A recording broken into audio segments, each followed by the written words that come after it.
Are you ready for me to say things? Hi everyone, welcome to a kind of different video today. Um, I thought that I would show this process of me drawing like a cartoon character, and I thought it would be fun to post it on the channel. And before I get into the drawing or get into anything, I do want to say none of what I'm about to show you is professional work.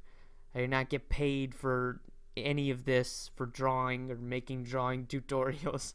So if you just like to see my process, that's cool. If you're looking for artistic advice, I'm not necessarily a professional by any means.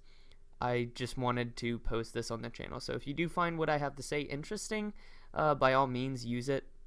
Use it to the best of your abilities. But don't take it as professional advice if you are looking for that. So let's get into the video. Alright, so just to start off, I'm picking my tools, and I start off with the eyes. That's what I'm drawing right there, and there's the face shape. I wanted to draw a crocodile, so I started off with the mouth and the head, which is a very important piece of an animal such as that.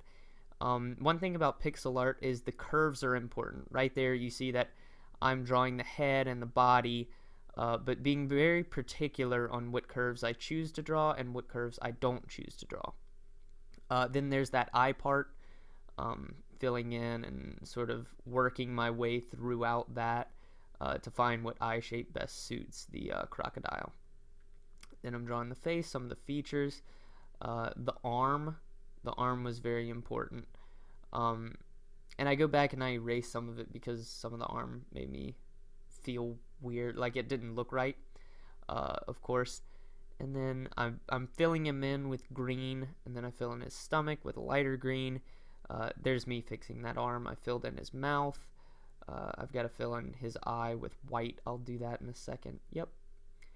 And this is me going through, just sort of touching up, because lines are very important. The thickness of lines in pixel art, depending upon how big you want your sprite or you want your character to be, is very important.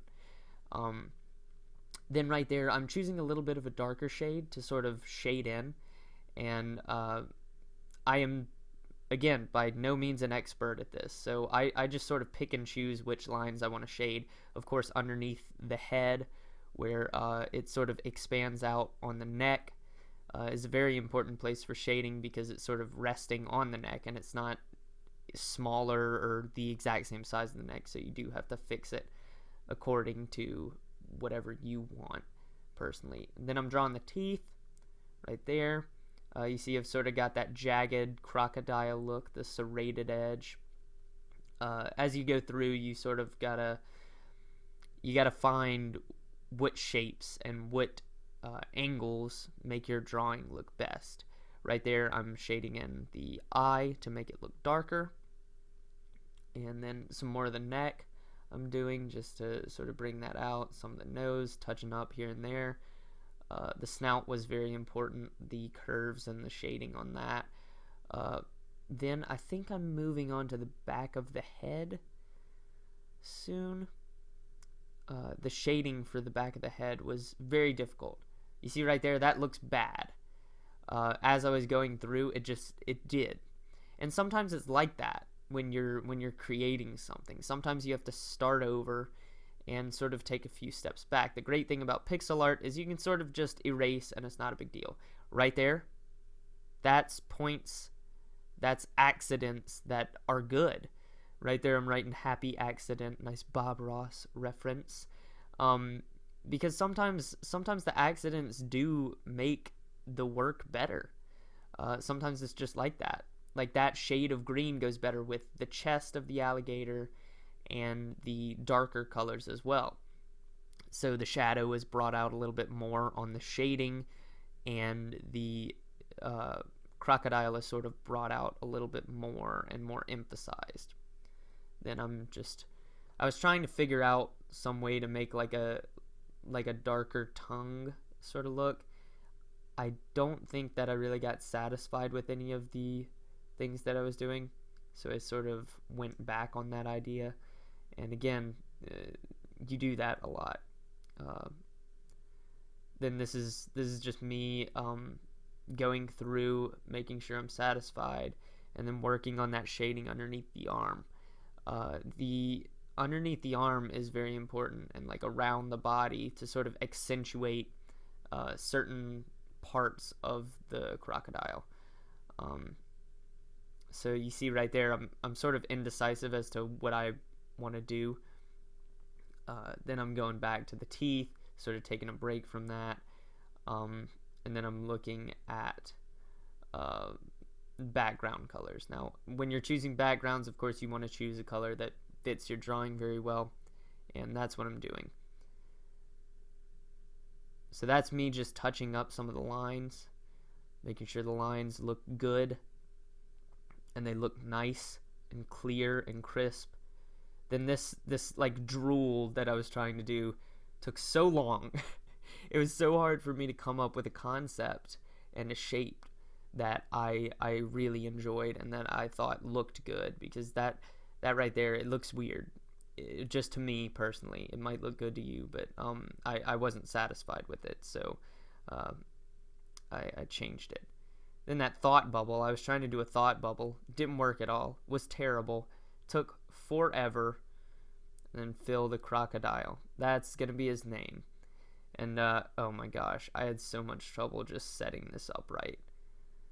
Wade, what are you doing? Oh.